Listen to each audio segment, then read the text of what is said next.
to another episode of Airgun Detectives. Today we're going to take the mystery out of our HK VP9 Blowback. Before we get started on this, please do me a favor if you haven't. Hit the little subscribe button. If you'd like to be notified about the new videos that are coming out, please hit that little bell and you'll get a notification. In addition to that, love your feedback. We always appreciate thumbs up. Also, I want to let you guys know I do have a website out there now, www.airgundetectives.com. See this little explanation mark up here in the corner? You click on that, it'll actually take you right to the website. So that'll be embedded in all my videos from now on. But on the website, we just have some t-shirts and some cool little accessories. The bipods, if you guys are interested in that. Just very limited stuff. I am trying to write some articles if I have time. I've just been really busy. Okay. Back to our gun here. This is, as I said, H&K, which stands for Heckler Koch, which is a German base. This is a licensed model of the VP9 by Umarex. Umarex actually puts this thing out. And I don't know if you know this, and I'm not good with German, so guys don't destroy me because I don't speak German. But the VP9, this is the name, the original name, which is called Volkspistole. Like Volkswagen, V-O-L-K-S, and that means the people's pistol. So that's kind of where the whole VP9 came from. But anyway, this is a CO2. This is a blowback, .177 caliber. It shoots steel BBs. It comes with a 18-round magazine. It's a full dropout magazine, like that. It's got a full metal slide on it right here. It's got a polymer frame. With the magazine loaded, it weighs about 1.85 pounds. It's got a 4.3-inch barrel. In addition to that, it's got a little Picatinny rail on the bottom, so you could put like a laser if you like, some type of other sight on there, a flashlight, whatever you want. It's got the 3-dot sights. I'll show you those 3-dot sights right here, which is actually very nice. They're very easy to pick up your targets with. Anyway, Umarex is claiming that this gun gets about 350 feet per second. We're going to test it. We're going to find out. The magazine on this, if you look at it, it's got a CO2 in it. Yes, it does. There's the CO2 in this one. But it's the typical where you got to pull this spring back. And what's great is on these, you pull them down and it locks out. But it looks pretty familiar, doesn't it? Well, let me show you something. Glock. See the magazines? Pretty much identical. They're not interchangeable because of the butt plates on these things. You can't use them. They're designed a little differently. But they're basically the same design as far as the magazine. Now the only thing I did, if you'll notice, here's basically a standard type magazine of these. And you load it through the top here. Well, I went and I actually drilled a hole in these, right in this area. Right above, so if you took your guide here and lock it back, this is what forces the BBs up, and right above that I drilled a little hole in there, so it's much easier to load BBs. I can just shoot them right through this little hole and boom, lock it up and you're good to go. But it's the same type of slide mechanism, like I said, that you've seen in many of these other models. My only negativity on these are sometimes you can get a double feed if you kind of pull your trigger. But anyway, so this is our HK.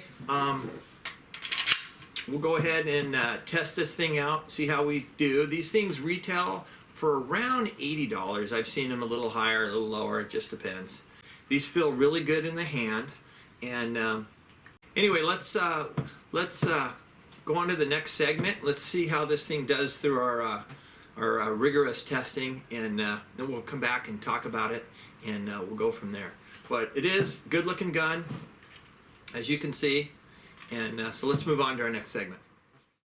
Well, let's see how well our HK VP9 does over the chronograph. Put in a fresh Umarex CO2. We're also running the Umarex BBs, the 5.1 grains. Let's see how well we get. Let's just shoot 5 shots over the chroning. We'll see what type of results we get. Not really a warm day. It's kind of in the low 60s right now, so let's just see how we do. All right, shot number 1. 347. Shot number 2. 357. Shot number 3, 367. Keep going up. Number 4, 356. And shot number 5, 348. So there's your average. Like I said, it's not overly a warm day. I told you guys before, summertime's the best time for CO2, not wintertime. Little on the chilly side. But anyway, there's your average feet per second. Let's move on to the next segment. Okay, let's do an accuracy test with our HK VP9. We're our usual 30 feet back here, 32 feet, whatever it may be, roughly 10 meters. And let's see what type of grouping we have. Let's just shoot, 5, 6, 7 shots and just see how well we do. Let's see. We're using the Umarex CO2s and the Umarex BBs as well.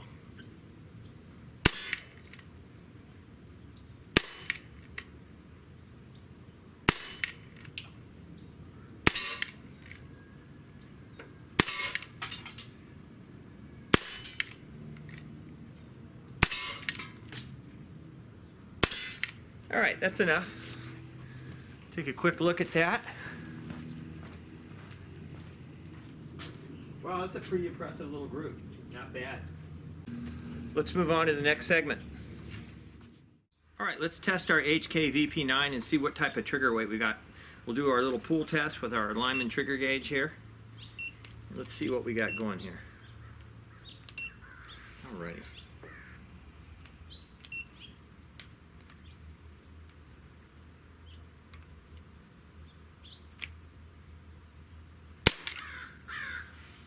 £6, 3.5 ounces.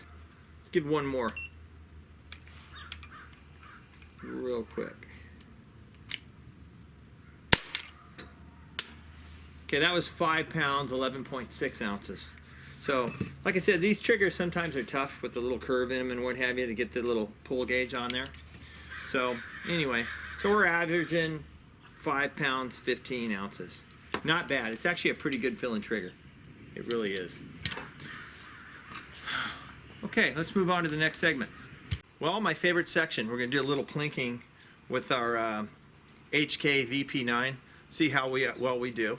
We're our usual 30 feet back, about 10 meters. I'm going to put these glasses on just to give you guys a different perspective. Let me know, honestly, let me know if you guys like this perspective, because if not, these things are a pain to actually go through the process. So just let me know, and we'll go from there. But let's just shoot a few rounds. You see the little items we have, and let's see how well we do. We're just going to do a little freehand, and let's see what happens. All right, that was a hit. What was that? What was that? So was that. That was a hit. That was two. And that. And that. Well, I still got rounds left. See if we can knock these out. Wow. You know, this is actually a pretty impressive gun. The trigger works really well. In addition to that, it shoots at point of aim, which you don't find a whole lot of these that do that. So let's move on to the next section and wrap this up. Well, let's wrap this up now with our conclusion. You saw how well our HK VP9 did. It's not too often you see these type of CO2 pistols that shoot such tight groups, but the best part was it was shooting at the point of aim. And you just gotta love that. Very realistic gun. The metal slide, you gotta love that. In fact, it locks back when it's empty. That's terrific. It's got a good trigger on it. You saw through our trigger testing. And the slide actually engages the trigger and lightens it up, which is a beautiful thing. Umarex claimed this gets about 350 feet per second, and they were not lying. We averaged 355 feet per second. We had a high of 367 and a low of 348, so they're right on that. You get about 75 to 80 shots per CO2, so that's pretty respectable on that. And we just talked about our accuracy and our point of aim. The gun overall is very realistic. Yeah, we got 1.5 inches at 30 feet. That was 6 shots. 5 out of 6 shots were under an inch. It was 0.98 of an inch. So, and then you saw how well it did in the plinking. And it's got enough power. And I can't say enough about how good this thing feels in your hand. It's just got a nice textured grip. It's got the grooves for your fingers. It's really nice on that. Okay, negatives. My number one negative, and I'm hoping that eventually I can change the mind of these manufacturers, is the clamshell. We don't like the clamshell, and I went over that with you guys many a times.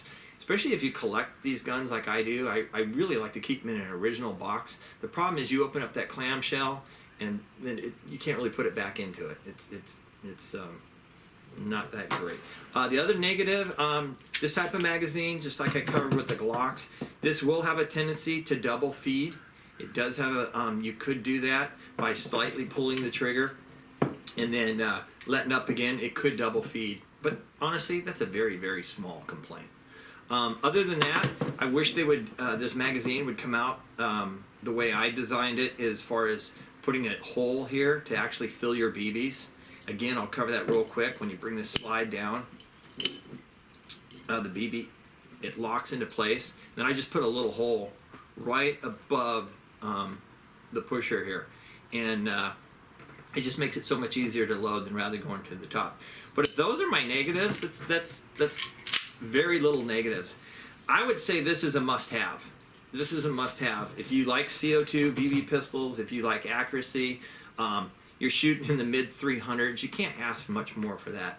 So I'm going to give this, if it wasn't for the magazine and the clam packaging, it would probably get a little bit higher. This one is getting 4¼ stars, a solid 4¼ stars. You should put this into your collection if you're into CO2 guns. This is one you definitely need to have. Other than that, if you hadn't, make sure you subscribe. Check out my new website. We've got different stuff on there, www.airgundetectives.com. Remember, you can just kind of hit that little explanation point in the corner. You can go right to the website. But I appreciate you watching, and until next time, remember, this is where we take the mystery out of the air guns.